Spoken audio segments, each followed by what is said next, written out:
Bonjour mesdames et messieurs, merci de nous rejoindre sur RTI 1. Les assises du week-end annuel de la Fondation Mo Ibrahim, édition 2019, a débuté hier jeudi. Le président Alassane Ouattara a rencontré hier Mo Ibrahim, le président de la Fondation du même nom, et l'ancienne présidente du Libéria, Ellen Johnson Sirleaf. On en parle dès le début de ce journal.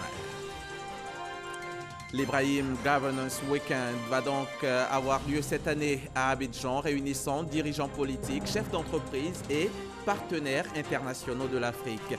Pour cette édition 2019, l'activité majeure, c'est le Forum sur les migrations africaines qui a pour thème la jeunesse africaine, migration, faute d'emploi. Le maréchal Khalifa Haftar, l'homme fort de l'Est libyen, a donné l'ordre hier à son armée d'entrer à Tripoli. Le Conseil de sécurité de l'ONU doit se réunir en urgence ce vendredi soir pour évoquer la situation. Washington, Londres et Paris appellent à faire baisser immédiatement la tension. On en parle en fin de journal.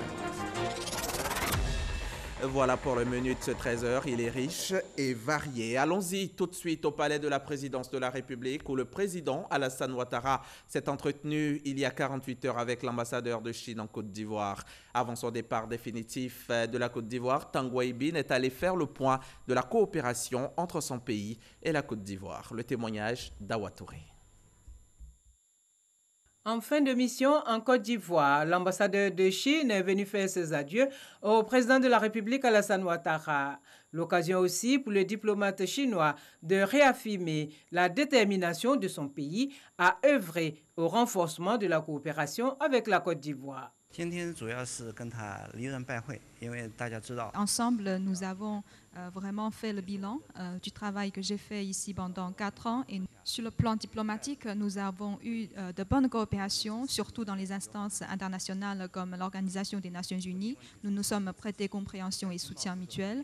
Et sur le plan économique et commercial, notre coopération a été fructueuse. Et aujourd'hui, nous voulons faire de cette coopération de haute vitesse à une coopération de haute qualité. Rappelons que c'est le 16 juillet 2015 que l'ambassadeur Tang Weibin a présenté ses lettres de créance au président de la République, Alassane Ouattara.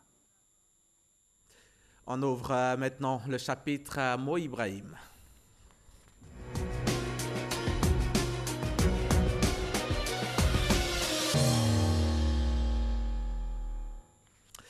Hier jeudi, c'est avec Mo Ibrahim, le président de la fondation du même nom et l'ancienne présidente du Libéria, Ellen Johnson Sirleaf, que le chef de l'État s'est entretenu. Ces personnalités sont toutes deux à Abidjan dans le cadre de la 12e édition du Ibrahim Governance Weekend, l'activité phare de la fondation qui se tient cette année sur les bords de la lagune Ébriée.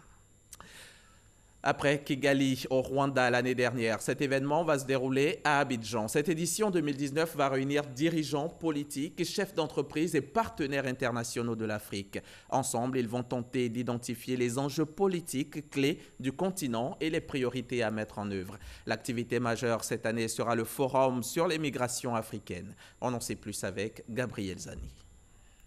Fondée en 2006, la Fondation Mo Ibrahim axe ses activités sur le rôle essentiel du leadership et de la gouvernance en Afrique. La Fondation, qui n'est pas un organisme de financement de projets, concentre ses efforts sur la définition, l'évaluation et l'amélioration de la gouvernance et du leadership en Afrique au moyen des initiatives suivantes. Indice Ibrahim de la gouvernance en Afrique, Prix Ibrahim pour un leadership d'excellence en Afrique, Week-end et Forum Ibrahim sur la gouvernance, bourse et subvention Ibrahim.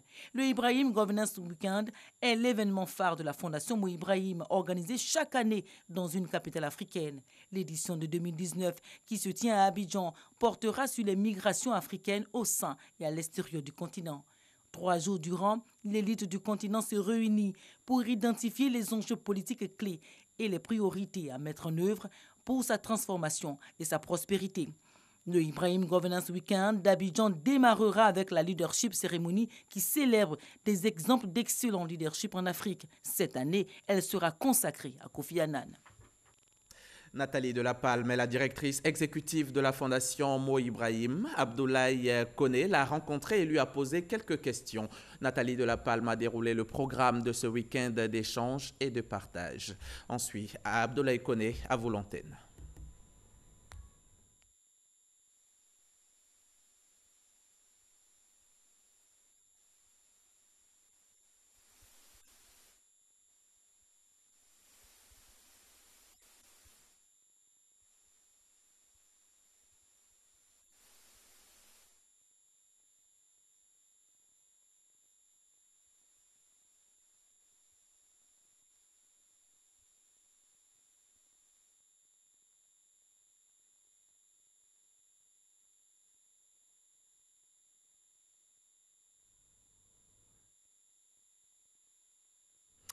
Nous nous excusons pour ces problèmes techniques totalement indépendants de notre volonté.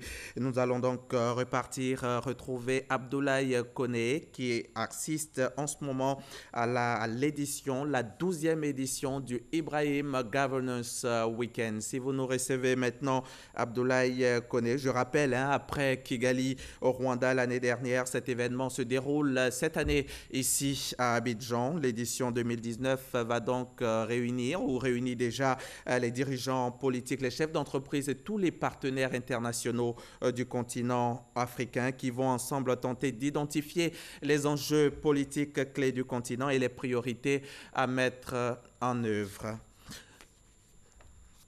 Nous allons revenir à vous tout à l'heure, Abdoulaye Koné. Pour l'heure, c'est ce que nous pouvons dire sur Ibrahim Governance Weekend.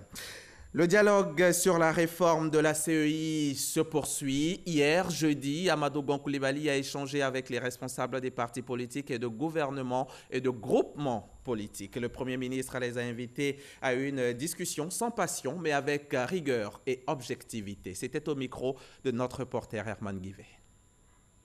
Ils sont présents, ou presque tous présents, à l'ouverture de cette deuxième phase du processus de dialogue sur la réforme de la commission électorale indépendante, partis politiques et gouvernements, en présence du Premier ministre Amadou Gon Coulibaly. Au cours de la rencontre du 21 janvier dernier, les partis politiques avaient été invités à formuler leurs propositions et à les mettre à disposition pour ce qui concerne la réforme envisagée de l'institution électorale. Les partis politiques ont pour leur part fait cas de leurs propositions.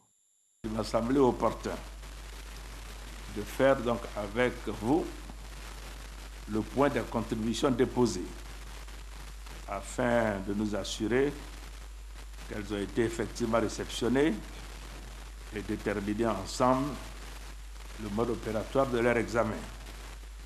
Je voudrais remercier donc tout particulièrement toutes les formations politiques qui ont déposé un document de proposition. Des partis politiques invités par le Premier ministre Amadou Gon Coulibaly à un dialogue modéré qui respecte le bon ton et qui ne perd surtout pas de vue l'essentiel. Cette seconde phase de nos discussions, consacrée à l'approfondissement de la réflexion, de mon point de vue, doit se faire sans passion, avec rigueur et objectivité, parce qu'il est de notre responsabilité à tous de consolider notre démocratie à travers l'organisation de scrutins qui soient apaisés. C'est sur cet appel que je voudrais clore mon propos en réitérant donc l'engagement du gouvernement à jouer donc sa partition dans le cadre du présent dialogue.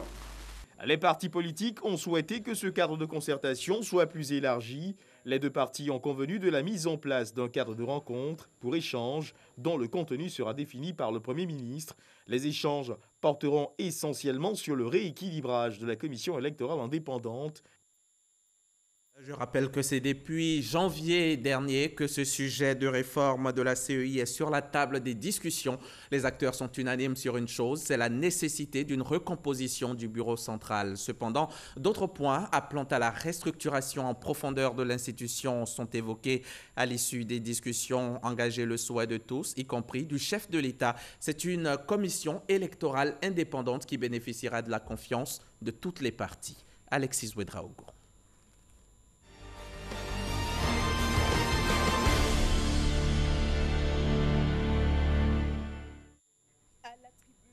L'Assemblée nationale, le 1er avril, le chef de l'État, Alassane Ouattara, se prononce sur la réforme de la commission électorale indépendante. Je déposerai devant votre institution un projet de loi relatif à la commission électorale indépendante, prenant en compte les propositions qui renforcent la confiance dans cette importante institution. Et pour construire cette confiance, le dialogue, le Premier ministre a entamé plusieurs rencontres avec la classe politique et la société civile.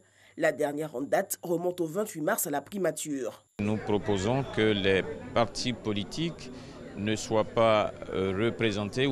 Nous souhaitons une autonomie financière de cet organe pour qu'ils puissent être libres de ces actions.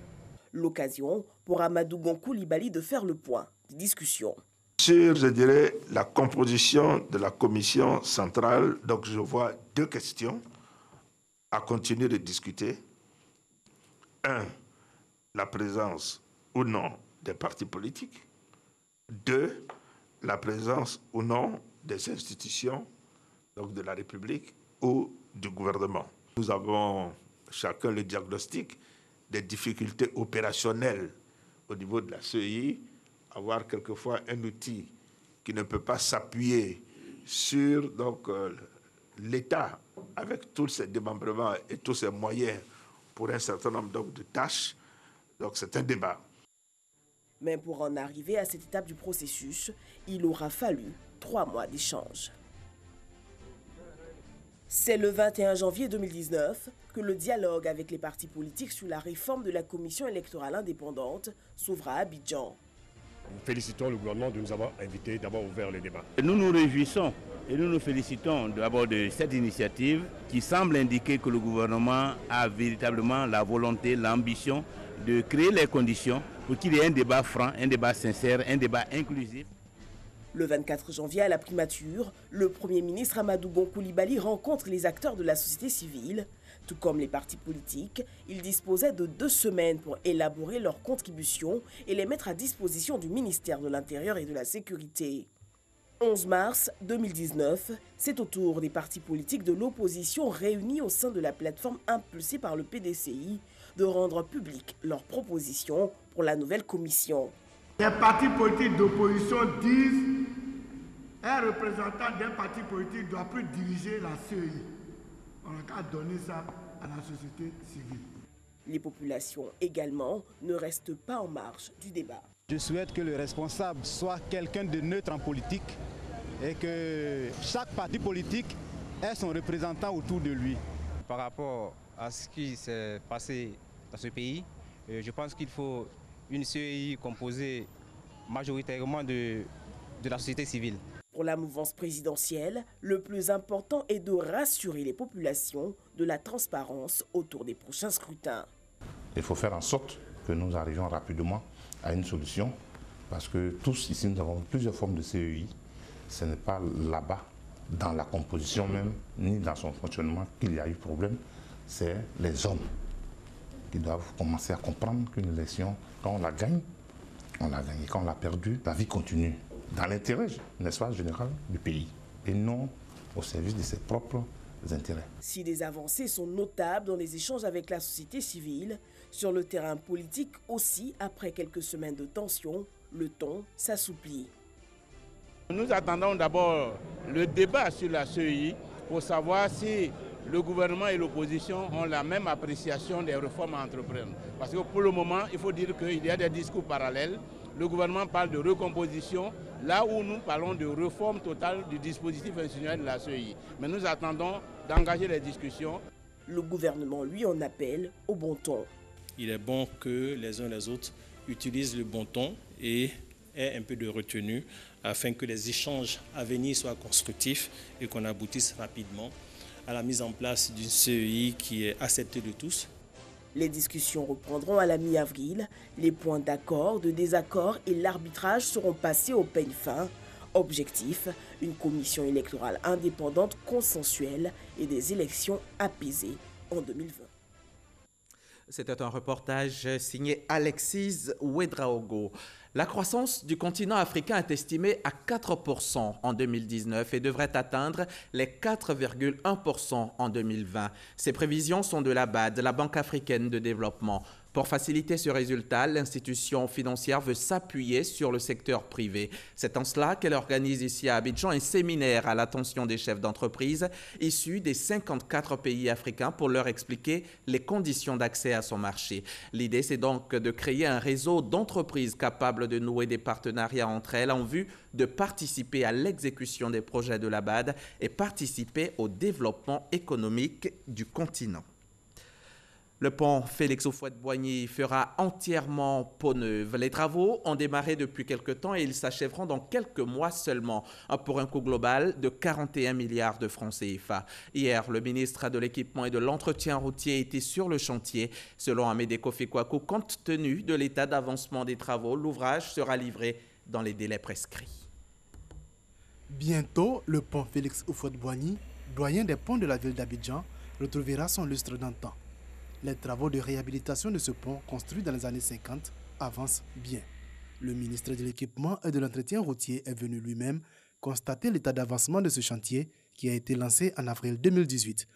Nous avions eu quelques problèmes techniques qui viennent d'être résolus.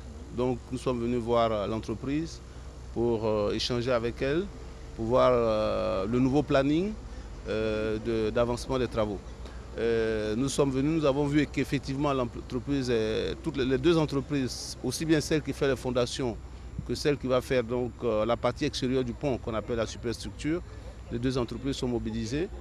Nous pensons que d'ici septembre 2020, l'ensemble de ces travaux seront terminés. L'ouvrage était à l'époque déjà à la pointe de l'innovation et pour sa rénovation, ce sont d'intenses travaux d'analyse qui ont été menés. Ce pont que nous construisons là, il y a un deuxième pont qui va être construit à côté pour reprendre le métro. Et c'est un pont existant, il y a des fondations existantes. Les fondations existantes descendent jusqu'à 70 mètres à partir du fond de l'eau. Ça a nécessité que nous prenions beaucoup de précautions en termes de dispositions constructives, en termes de positionnement. Donc il a fallu faire beaucoup d'investigations pour pouvoir donc positionner toutes ces anciennes fondations-là, de sorte à ce qu'on ne crée pas de dégâts au moment de la réalisation des travaux. Les travaux de réhabilitation du pont Félix Houphouët-Boigny sont financés dans le cadre du second contrat de désendettement et de développement C2D pour un montant total de 41 milliards de francs CFA. C'était un reportage de Jean-Louis Gbagbo. Venons-en maintenant à cette rencontre tripartite. Mamadou Touré, Félix Anoblé et Sidiki Konaté. Le type de rencontre inhabituel mais qui a tout son sens. Le ministre de la Promotion de la Jeunesse et de l'Emploi des Jeunes, le ministre de l'Artisanat et le secrétaire d'État chargé des PME ont abordé la problématique de l'emploi des jeunes en Côte d'Ivoire. C'était en présence de Ouattara Amadou Walter. Comment réussir à trouver un emploi décent à 500 000 jeunes? C'est l'équation que le ministre Mamadou Touré veut résoudre avec succès. Pour y parvenir, le ministre de la Promotion de la Jeunesse et de l'Emploi des Jeunes sollicite ici l'appui du ministre de l'Artisanat et du secrétaire d'État en charge des petites et moyennes entreprises, PME. Dans les différentes composantes du PSGO, dans son volet insertion des jeunes, nous travaillons sur des sujets, les jeunes qui veulent s'installer par exemple pour la coiffure, qui veulent s'installer dans la mécanique et voir comment notre dispositif peut les accompagner dans leurs projets. Un pan du programme social du gouvernement relatif à l'autonomisation des jeunes à travers 4 programmes d'insertion présentés, à savoir le développement de compétences, la mise en stage, l'entrepreneuriat et les travaux à haute intensité de main-d'œuvre. Dans l'atteinte de l'objectif fixé, le ministre Sidiki Konaté et le secrétaire d'État Félix Miezan-Anoblé promettent apporter le soutien des départements sous leur responsabilité. Notre mission sera d'accompagner la formation de ces jeunes à travers Côte d'Ivoire PME, faire en sorte que ces entreprises qui vont naître ne soient pas des entreprises mort-nées, mais qui puissent donc bénéficier d'une assistance. Ces jeunes-là doivent avoir donc de l'espoir. Vous avez désormais des possibilités d'avoir des moyens financiers de vous installer, surtout en insistant sur le passage de l'informel au statut de PME. C'est ça qui est important. Un comité est mis en place. Il regroupe des membres des différents départements rattachés au secrétariat d'État en charge des PME, au ministère de l'Artisanat et au ministère de la Promotion de la Jeunesse et de l'Emploi des Jeunes. Ce comité a pour mission de tenir en éveil la dynamique de la synergie d'action pour un meilleur résultat en ce qui concerne l'emploi des jeunes. Autre lieu, autre réunion. L'Assemblée des régions et districts de Côte d'Ivoire a réuni ses membres à Grand-Bassam. Il s'agit pour la RDCI de définir une politique globale de développement pour accompagner la politique sociale du gouvernement. Cette formation de 2 jours est un cadre de renforcement de capacité des responsables des conseils régionaux. Le ministre Sidiki Diakité y représentait le chef de l'État, Mamadou Kwasi. Le 13 octobre dernier, 12 des 31 régions se voyaient élire de nouveaux présidents. Pendant ce temps, les autres conseils régionaux sont vus réaménagés. Aujourd'hui, il s'agit d'insuffler un nouveau dynamisme à ces structures pour le développement de nos régions. Pour le faire, la RDCI, Assemblée des régions et districts de Côte d'Ivoire, fêtière de cette structure, lance à Grand-Bassam son séminaire inaugural de la nouvelle mandature. Afin de répondre efficacement aux attentes des populations d'ici à 2020, les collectivités territoriales sont amenées à jouer un rôle majeur relativement à leur mission de développement de proximité, afin de favoriser la réduction de la pauvreté, l'inclusion économique et financière, la cohésion sociale, la création d'emplois et l'amélioration des conditions de vie des populations, notamment les plus vulnérables et celles vivant dans les zones rurales. Pour y arriver, les conseils régionaux et districts de Côte d'Ivoire bénéficient du soutien technique et financier de plusieurs partenaires, dont le Conseil des collectivités territoriales de l'UEMOA et l'Agence française de développement, AFD. Cette année va démarrer sur le terrain le projet de développement économique et écologique des territoires ruraux, connu sous le nom d'Écoterre, dans 8 régions de la Côte d'Ivoire: Cavally, Guémont, Tonkpi, Bafing, Ouorodougou, Béré dans l'ouest, ou encore Bunkani et Gontungo dans l'est. D'un budget total de 23 milliards de francs CFA, financé sur fonds C2D, elle va soutenir le développement agricole, la gestion durable des ressources naturelles et la gouvernance foncière dans chacune de ces régions. Le ministre de l'Intérieur et de la Sécurité, représentant le chef de l'État, invite les présidents des régions et gouverneurs de districts à s'investir davantage pour la mise en œuvre pratique de la politique sociale du gouvernement. Je voudrais donc vous inviter, dans l'élaboration de vos programmes triennaux, de faire en sorte que vous ayez un programme social régional pour vous permettre de suivre les questions d'emploi des jeunes, les questions de besoins sociaux de base de nos populations dans vos différentes régions. Ce sera ça notre meilleur plaidoyer pour nous faire prendre en compte de façon significative dans la mise en œuvre du programme social du gouvernement. La politique de décentralisation financière occupe également une place de choix dans cette mise à niveau de 2 jours. De Grand-Bassam, allons-y maintenant à Mopodji. C'est à 40 km d'Alepé, dans la région de Lamé. Une mission de l'Agence française de développement vient d'effectuer une visite dans la localité. Cela pour s'imprégner de l'état d'avancement du projet RED Plus de Lamé, lancé il y a 2 ans. Un projet qui vise à améliorer les conditions de vie des paysans tout en protégeant les forêts classées. Astou Touré est de retour de Mopodji. Les forêts classées de Mabi et de Yaya dans la région de Lamé font partie des derniers massifs forestiers de la Côte d'Ivoire. Cependant, ces forêts sont menacées par des activités agricoles et forestières intenses. Pour protéger ces espaces et garantir la sécurité alimentaire des paysans, il y a environ 3 ans que la RED Plus mène des actions de sensibilisation et de formation sur le terrain. Un projet financé à partir des ressources du contrat de désendettement et de développement C2D. Le but est de réduire les émissions de gaz à effet de serre. En l'espace de 50 ans, notre pays a perdu une grande partie de sa couverture forestière.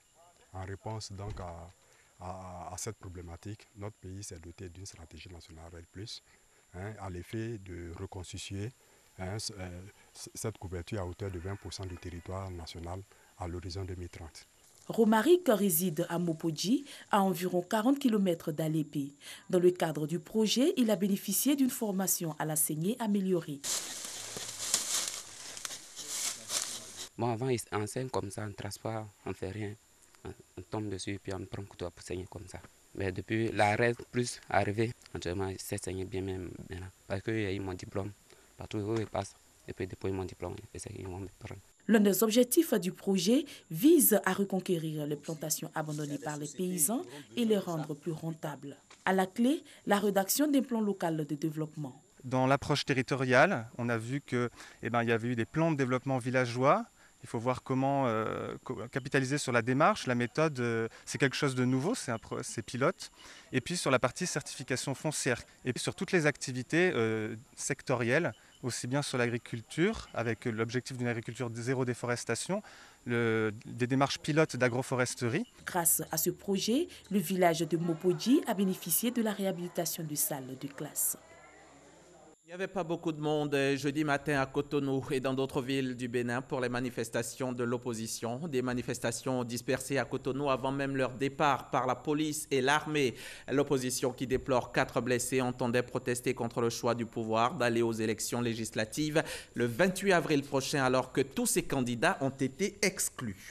Depuis la salle d'opération de sa base militaire à Benghazi, le maréchal Khalifa Haftar, l'homme fort de l'Est libyen, a donné l'ordre le jeudi 4 avril, hier donc, à son armée d'entrer à Tripoli. Le Conseil de sécurité de l'ONU doit se réunir en urgence ce vendredi soir pour évoquer la situation. Tripoli est une cible symbolique puisque la ville abrite le siège du gouvernement d'union nationale reconnu par la communauté internationale. Cette dernière, de manière unanime, a dit toute son inquiétude face à cette situation. Washington, Londres et Paris appellent à faire baisser immédiatement la tension. Le président du Conseil européen, Donald Tusk, va soumettre vendredi aux États membres de l'UE le scénario d'un report flexible du Brexit allant jusqu'à 12 mois. Cela va être présenté aujourd'hui aux États membres au Royaume-Uni. Donc, le gouvernement conservateur conduit par Theresa May et l'opposition travailliste discutent actuellement de la manière d'éviter une sortie de l'UE sans accord le 12 avril. Nouvelle date butoir du Brexit fixée par les 27. Ils ne sont pas encore parvenus à une solution. L'actualité, et je vous le disais, c'est l'Ibrahim Governance Weekend qui se tient en ce moment ici à Abidjan après Kigali au Rwanda l'année dernière. Cette édition 2019 réunit les dirigeants politiques, chefs d'entreprise et partenaires internationaux du continent africain. Ensemble, ils vont tenter d'identifier les enjeux politiques clés du continent et les priorités à mettre en œuvre. Nous allons rejoindre sur place Abdoulaye Koné. Bonjour Abdoulaye, vous nous recevez cette fois?